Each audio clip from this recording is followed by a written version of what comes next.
this episode of CBS Radio Mystery Theater. If you've enjoyed this and want to hear more, please subscribe to this channel. You can also visit my other YouTube channel by searching Mr. Brian McCarthy in the YouTube search bar. Till then, thanks for listening.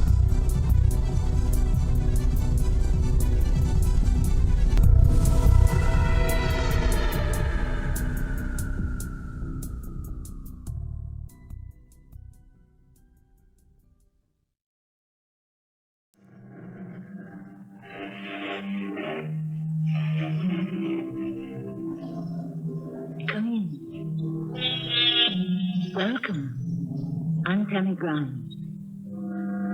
When we mortals are unable to understand certain events that occur in our lives, we blame fate, or coincidence, or bad luck. It is these stories of the improbable that always intrigue me, and I don't think either you or I need an explanation as to why. What is the difference if an apple has a red skin or a blue skin, if inside it is still an apple? I have learned to accept the incredible as the possible. And today's tale is one more proof that in our universe anything can happen, and frequently does. What an extraordinary portrait of a beautiful young girl. And she died shortly after my uncle painted this, 50 years ago. What a fantastic talent he has. Had. He's 70 now.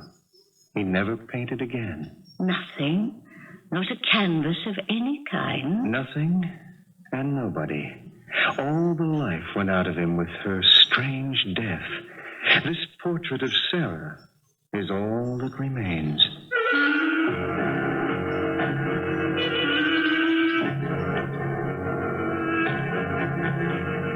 Our drama, Portrait of the Past, has been written especially for the Mystery Theater by G. Frederick Lewis and stars Bob Kaliban and William Griffis. I shall return shortly with Act One. Jason Harley told me this story. Like his father, grandfather, and his uncle, Jason is a jeweler in the true sense of the word. The Harleys were craftsmen. They did more than sell and repair watches or trinkets. They were silversmiths and goldsmiths, and their exquisite work has been collected all over the world, although none of the Harleys ever left New Falmouth, Massachusetts. Yes, ma'am. What can I do for you? Are you Jason Harley? Yes, I am. I am Mrs. George M.W. Baker. My stepfather and I have just moved here to New Falmouth. He's quite an elderly gentleman now, but when he was a young man, he grew up here. I'm a widow, and we've been living in Boston, but we decided we'd had enough of the big city. I think you'll like it here. Oh, we do already. I've brought along an old brooch that needs mending. Here, let me show you. Well, thank you. Good Lord. Oh, what is it? What's the matter?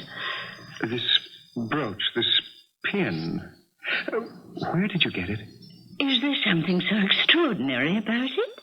Mrs. Baker, my grandfather, my uncle, and my father have been designing jewelry for a good many years. This is the first time I have seen this particular coat of arms made into a brooch.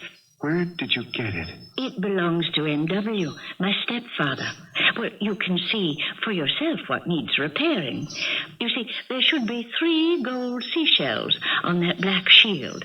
It's so very small and delicate. Now, one of the shells must have fallen out, and M.W. was fit to be tied when we unpacked it, and it was nowhere to be found. I beg your pardon, but what did you say your name was again? Mrs. George M.W.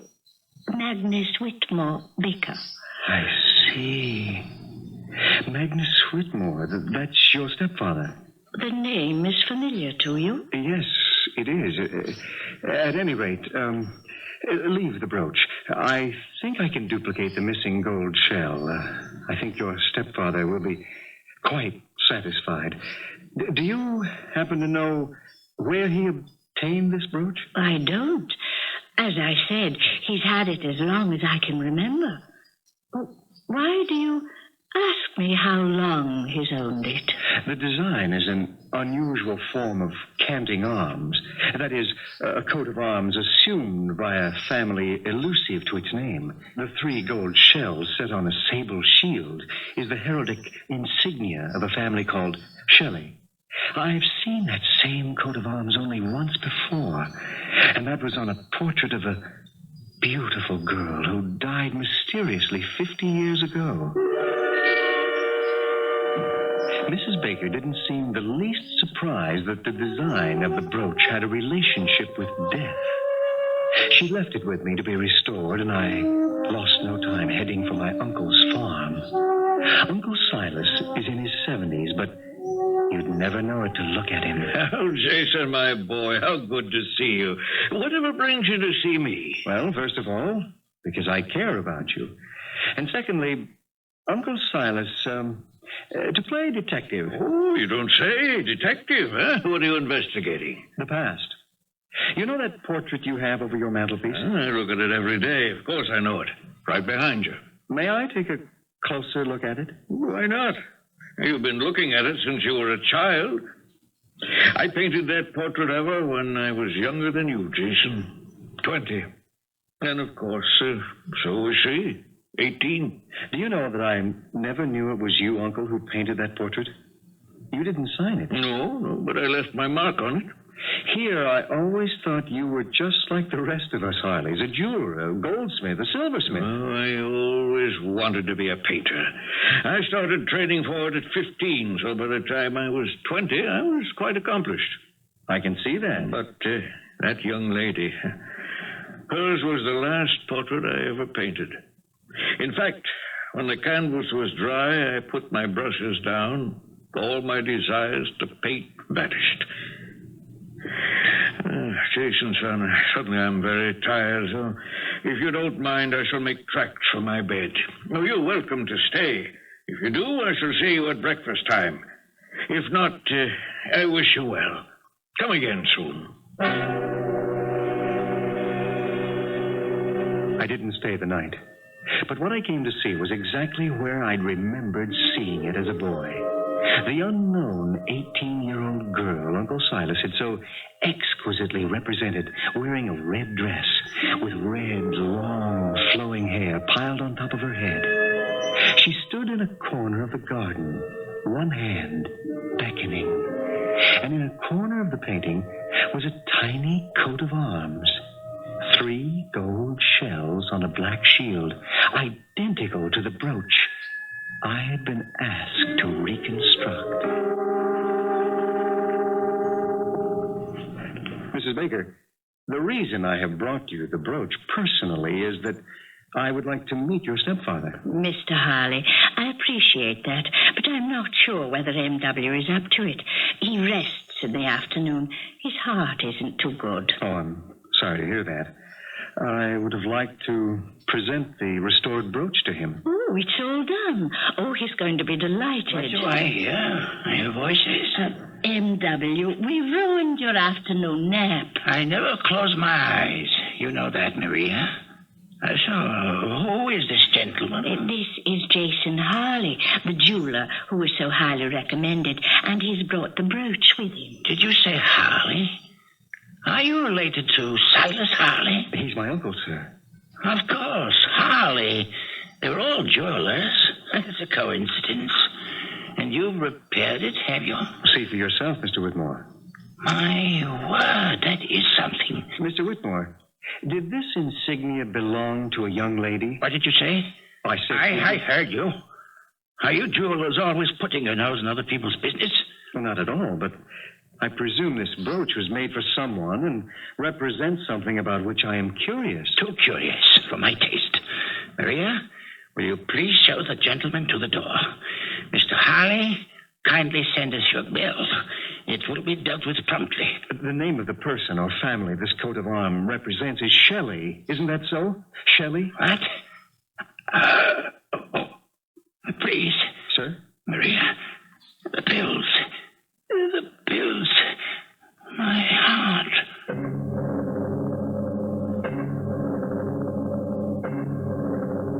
Will you forgive me, Mr. Whitmore? I am really terribly sorry that my questions aggravated your condition. It's all right. It's not your fault. I wanted to speak to you, and that's why I asked my stepdaughter to fetch you before you left. How did you manage to guess the brooch was made for a young lady? Because I have seen her. What? No. It's impossible. She's dead. I mean, I believe I have seen a portrait of the young lady. There is a portrait? I had no idea. You knew her then? Yes, I did. Did she have red hair? Yes. Did she wear a red dress? A red dress. Her favorite. Mr. Whitmore, I would say the portrait I have seen is that of a young woman who lived some 50 years ago. In one corner, where you would expect to find the artist's signature, is a painted replica of the brooch I have just repaired for you. You have seen this painting? Of a young lady wearing a red dress standing in a garden. She has red hair piled on top of her head and a very beautiful face. Her age, 18. Lord in heaven. That's her. Sir, would you care to see the painting? I would pay anything for just one look. That young woman has haunted me for 50 years. And unfortunately, my memory of her is getting fainter and fainter. You see, I loved her once. Long, long ago. The following day, I examined every gravestone in the churchyard where most of the old families of New Falmouth are buried. And I found the very gravestone I was looking for. Sarah Shelley, born 1912, died 1930. So it was Sarah Shelley who had died at 18. I wanted to know why, and who else was there to ask but my Uncle Silas.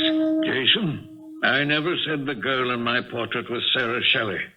What gave you the idea that was her name? This does, Uncle Silas. This brooch. I saw the gravestone.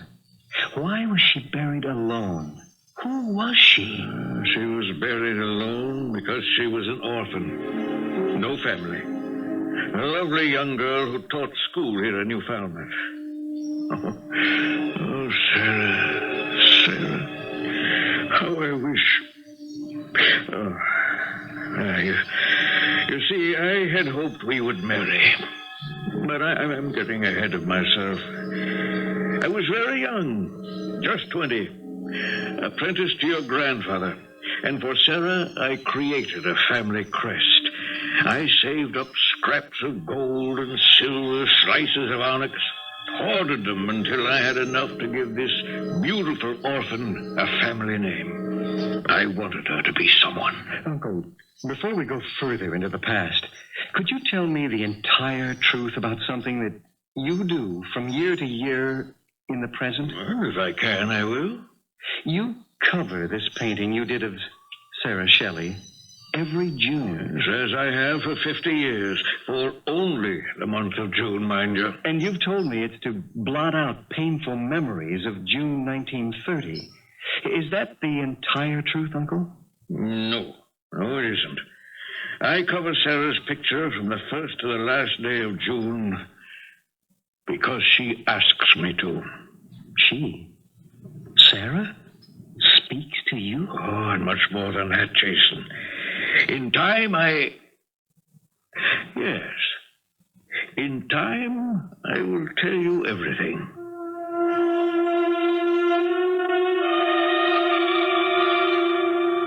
A painting, a brooch, a girl who died at 18, and memories of an unrequited love. And then the question of a death, natural or unnatural. When one begins to dig into the past, and this past is half a century old, one must be careful, very careful. Open that mythological jar called Pandora's box, and who knows what evils may fly out. I shall return shortly with Act 2. As the young jeweler Jason Harley begins to unearth pieces of the past, what does he find? His elderly uncle, in love with a girl who died 50 years ago. An elderly client apparently in love with the same girl. A man who would give anything for a painted glimpse of her. Why? This is what Jason told me. As I sat listening to Uncle Silas recount his courtship of Sarah Shelley 5 decades ago, I stared at her portrait. The beckoning arm, the sad smile, the stubborn mouth. And I wondered, had she brought about the circumstances that led to her own death? I made up this coat of arms for you, Sarah. It's made of gold and silver, and the black background of that little shield is pure onyx. It's the best piece of jewelry I've ever done, and it's yours. Silas, it's beautiful. It makes me proud. Sarah, you know right now, I'm only an apprentice in the family business. I make so little money, it's almost a joke. But you think if in time I do learn how to be a real jeweler, I mean, would you wait for me? Wait for what? Oh, I love you, Sarah, and someday I would like to marry you. Well, I had no idea. I thought we were just friends. Oh, you being an orphan, it's difficult. I mean, I can't ask anyone's permission. Well, when the time comes, Silas, and you ask to marry me, I will invite you to come to my school and meet all my children. And if it makes you feel better, then you can ask their permission to marry me. She had a way with her, Jason. Imagine that. I should ask her students' permission. Of course, she was joking, but, you know, I just would have if it had come to that. A year went by, and while I was learning my craft, I was at the same time learning how to become a painter. And the following June, I had decided would be the month to ask her to marry me. In the spring of 1930, I began that portrait of her. How long do I have to stand in one place in the garden like this, Silas? It's very tiring. Well, suppose we rest for just 5 minutes. All right. Oh, I thought my arm would drop off. No, you have no idea how difficult it is to hold my hand out like this the way you want it. I mean, sort of beckoning. Well, I think you were a little tired before we started. Well, it's Sunday. It's the only day I can really sleep late. I sort of doze through the services. That's naughty of me, isn't it? I stopped by your boarding house last night. I thought we might go for a walk. The landlady said you'd driven off with a man in an autocar. Oh, she's a dreadful old snoop. What business is it of hers? You see, I met this very nice man. He's a young man, maybe a little older than you, and where did you meet him? Well, he's a nephew of Mr. and Mrs. Warren, who have 2 little ones in my school, and we were introduced, and he asked me to go driving with him, and I did. Someone you just met once? You went driving with? Oh, it's a real treat to go riding in a motor car. At night? He has a great deal of money, and he comes from a very good family. Well, I had a good time with Magnus Whitmore. He was very sweet to me and very considerate, and I enjoyed myself very much. And you got back to your boarding house very late. Silas Harley, how dare you spy on me? If that's the way you are, I'm glad I found out in time. I'm not going to pose for my portrait anymore today, if ever. I won't be treated like a child. I mean, followed and checked up on. I'm trusted with the little children in school. What's wrong with you? Oh, Sarah, I love you. I want to marry you. Don't think you're the only one who's proposed to me. I haven't made up my mind to anything yet. I can't make up my mind. I did think I loved you, but sometimes I wonder, was it because of this coat of arms? And I do love to wear it, Silas. So I wear it all the time.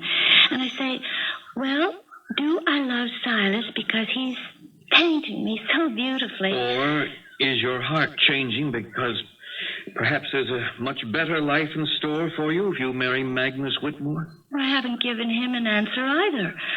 All I said is, perhaps at the end of the school term, the end of May, I'll decide. I am truly honored by both your proposals. On June 1st, I shall take the train up to Gaylord and Jenny Traders. We got our teacher's certificate together. Well, I've told you about her. She's really my best friend. And while I'm there, I'm going to decide for myself which of you two I shall come back and marry. And that was the last time I saw Sarah Shelley alive. But I confess to you, my boy, our life, Sarah's and mine, is not over. Uncle Silas, what are you saying? She died 50 years ago. You are alive today. You see, Jason, I believe with all my heart that my Sarah is somewhere in the universe waiting for me. There are mornings when the earth is warm and the air is cold. I see her walking toward me through the mist into the garden. I see her beckoning to me in that same red dress she wore when I painted her. Oh, she's waiting for me, Jason. And when I die, we will at last and forever be together. Uncle Silas, I gather you no longer feel any resentment toward Magnus Whitmore. No, it's all forgotten. For a time, I even persuaded myself he had a hand in her death. But it wasn't so. And I finally came to realize it. No, Magnus was a rival who, unfortunately, didn't win her either. Not for this world. Would you let him see the portrait? If you let me, I would bring it to him. Let him look at it, and then the same day bring it back to you. He has never seen it, and he tells me his memory of Sarah is fading fast. I'll think about it. Ask me tomorrow. I may feel differently then. Uncle Silas did feel differently the next day, and 2 days later I brought it to the house of Mrs. Maria Baker and her stepfather. Why, it's breathtaking. I had no idea she was such a beautiful girl. I thought you should see it, Mrs. Baker, before Mr. Whitmore does. I can now understand the tragedy of it so much better. Oh, I'm almost afraid to show it to M.W. It doesn't have to be today. My uncle trusts me. You brought the brooch back, didn't you? Yes. Before I forget, here it is. I shall take the painting, leave it outside his room, go in, see him, and if he's up to it, I'll show it to him. Mr. Whitmore, I'm glad you felt well enough to have me join you in your bedroom. Beautiful work of art, isn't it? My boy, I shall never be able to thank you enough. Maria tells me Silas himself painted it. From life. And he has retained all of hers and more. I do see Sarah actually beckoning to me to follow her. Is that possible? Her hand, her right hand, it is moving. Uncle Silas has been remembering that spring 50 years ago, and he told me, Mr. Whitmore, that Sarah Shelley promised the both of you a decision in June, whom she would marry. Can you remember? Oh, that is exactly the way she put it to me also. I can see her now, in that dress, that red dress, a favorite of hers. We stopped off at the station and left her bag. Then we had 2 hours to be together before her train was to leave. So, as we had done often before, we drove to the Falmouth dock. We got out and walked. It was starting to fog up that Sunday morning, the sky gray and overcast. But to me, it was not nearly as ominous as what Sarah was telling me. Magnus, it isn't that I care for you and Silas equally at all. My feelings for you are different. Can you understand that? Which feeling is love, Sarah? That's the one that counts the most. I don't know. That's why I'm going away today for a short visit with my friend Jenny. If I'm away from you both, perhaps it will help me make up my mind. Well, Sarah, you're shivering. No. It's getting darker and darker out at sea. I don't want you to catch cold. Let's turn back to where I've parked the car, and we'll drive back to the station. Besides, these boards this far out on the dock, some of them are rotten. isn't too safe to walk on. Well, I'm not cold, Magnus. Not the slightest. Oh, Sarah, wait. Stand still. What is it? We're being followed. Back there, when we turned at the end of the dock, I suddenly saw a figure ducked behind the boathouse. The docks are full of people. No, not on a Sunday morning. Just now, I saw him again. It was the same face turning around, so I wouldn't recognize him. Did you? I think so, but I'm not sure. Well, I think you're more alarmed than I am. Perhaps because I have more to fear. Come along, dear. I'd like to get to where I left the car before the fog gets so thick I'll never get you to the railroad station in time. And, Mr. Whitmore, when was the next time you saw Sarah Shelley? I never saw her again. Never? Not alive. I saw her body. She was dead. Did you ever find out who it was you thought was following the two of you? Yes, I knew who it was, but I didn't want to tell Sarah. You recognized the person? It was Silas Harley, and he knew that I saw him. Silas? My Uncle Silas? I can't believe that. Nobody else did either.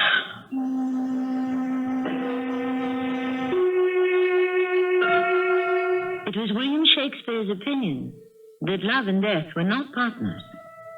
That is, excluding Romeo and Juliet. In a favorite play of mine, As You Like It, he has the character Rosalind say, "The poor world is almost 6,000 years old, and in all this time there was not any man died in a love cause. Men have died from time to time, and worms have eaten them, but not for love."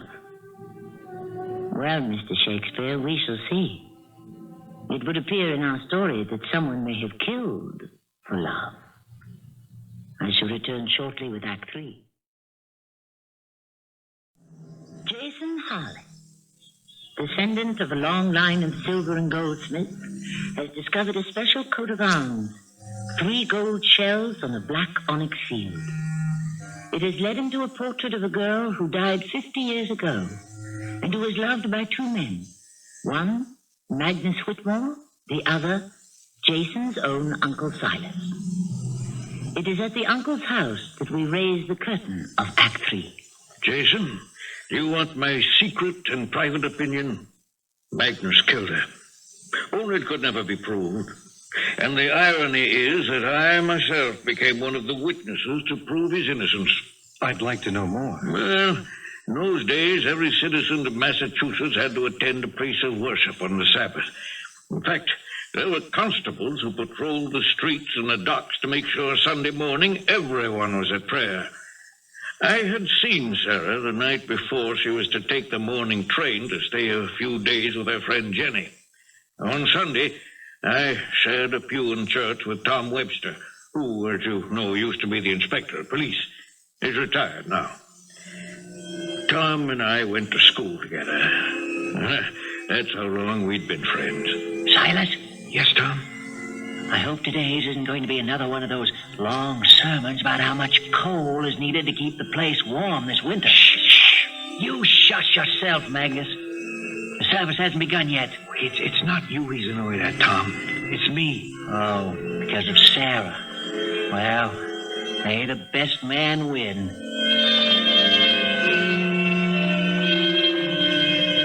It was a strange sensation for me, sitting in church right behind the man who I was afraid would win Sarah's hand. About halfway through the service, a constable came down the aisle and whispered something to Tom. Tom got up right away and followed the constable out the door. In a few minutes, he was back and motioned for me to follow him outside. Silas, I don't know how to tell you this. One of my men has just informed me that while on his regular Sunday patrol by the dock, he discovered the body of Sarah Shelley. Sarah? My Sarah? They have taken her to the hospital, not because there was anything that could be done to save her. There was no life left in her when she was found, but it was the only place to bring her. What happened to her? I believe she drowned. Now, Silas, as an old friend, I'm going to ask you to bear with me.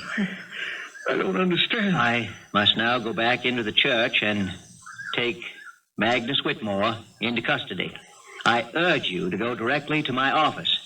I will meet you there as soon as I have apprehended Whitmore and have him held for questioning. Now go now. I'll be along shortly. Oh, Tom, I'm glad you're here at last. Silas, I'm sorry you had to wait over an hour for us to book Whitmore and to get the sergeant's full report. How could Magnus possibly have had anything to do with her death? I don't understand. When did she die? We'll deal with one fact at a time. The sergeant reported to me that at 11 o'clock this morning, while on patrol on the dock, in the fog, he stumbled over a man. Now, you remember how very foggy it was early this morning? Yes, I do. The sergeant made the man get up to identify himself. He made him write his name in the sergeant's notebook. Take a look at the name there. Magnus Whitmore. Now, the sergeant then asked him why he was not observing the state of Massachusetts Sabbath ruling, why he was not at some place of worship. And the man who had identified himself as Magnus Whitmore gave a most peculiar reply. He said to the sergeant, "What time is it?" The sergeant said, "Almost noon." And Whitmore answered, "I am in church." He said, "I am in church?" He said, "I am in church, and I have been there for over an hour." He then said to the sergeant, "I am a man cursed. I am a cursed man. Come, follow me." And the sergeant did. Whitmore pointed down into the water, past a broken plank, and the sergeant saw Sarah floating face down, her red hair streaming above her. Oh, Lord. It was too late to revive her. Now I'm about to have Whitmore in for questioning, and Silas, if it's too painful for you to be present, I will understand. But I will need your testimony eventually. Mine? I know this tragedy has torn you apart, but you can't have forgotten that Magnus Whitmore was in church. He was sitting in front of us and was there before we even arrived. In fact, where he said he was, miles from the dock. How that is possible at this point is beyond me.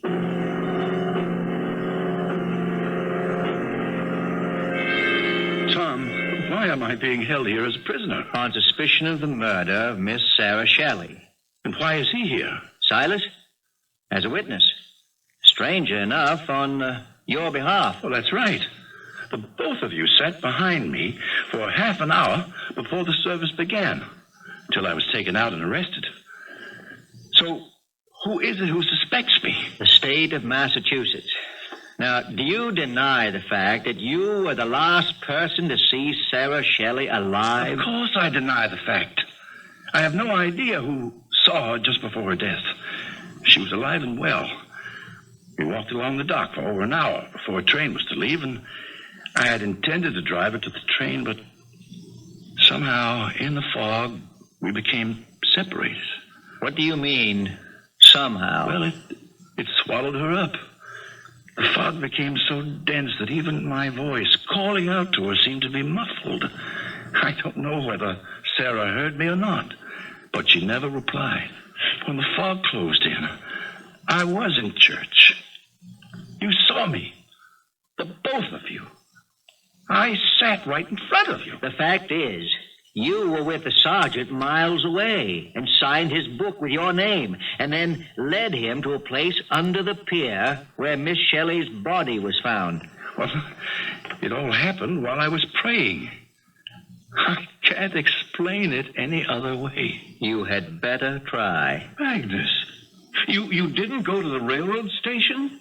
You didn't care enough about Sarah to find out in all that terrible weather if she'd been able to catch her train or not? I guess I was in such a state, believing that win or lose, she would never really be mine, that I just didn't think. What did you do then? Turn around, go back to the dock, push her into the water? Is that why you were crawling on the ground when the sergeant found you? Look, now, you cannot deny this, Magnus. Your name, where you wrote it when he asked you to identify yourself, is in his notebook. So you were not in church, even though on the witness stand, I would have to swear I saw you there. Tom, I'm trying to explain this in the only way I know. How could I appear to be in two places at the same time? May I say something? So go ahead, Silas. Disregarding my own private suspicion, isn't it possible that Sarah in the fog lost her footing and fell into the water and drowned? I can't say at this point whether the coroner will be able to establish that or not. Whether it's accidental death or murder. Jason, at that moment I had no doubts that Magnus had somehow cleverly constructed an alibi and had pushed Sarah into the water. I believed he had a motive. In his strange and twisted way, he must have decided if he could not have her, no one else would. That Sunday night I went home, went to bed, and then was unable to tell whether I was awake or dreaming. Silas? Sarah? Is that you? Silas? I'm standing now at the foot of your bed. Can you recognize my face? Sarah? Are you real or an apparition? Are you alive or dead? I'm alive, Silas. Very much alive. But not in the sense I was. Silas, I shall remain alive until you join me. Remember that. I didn't have to go to Jenny's to decide. Even as I was walking along that dock with Magnus, I knew I was to be your wife. Sarah! Sarah! Was it a dream or reality? At that point 50 years ago, I wasn't sure. Since that time, I have often seen and talked with my beloved Sarah. The following Monday, Magnus was asked to make an official statement. I needn't elaborate on what I said yesterday about being watched by Silas Harley and that I saw Sarah Shelley alive until about 10:30 Sunday morning. I drove home and went to church. I did kneel there and prayed for Sarah's safety. And then there flashed before me a pair of hands reaching out and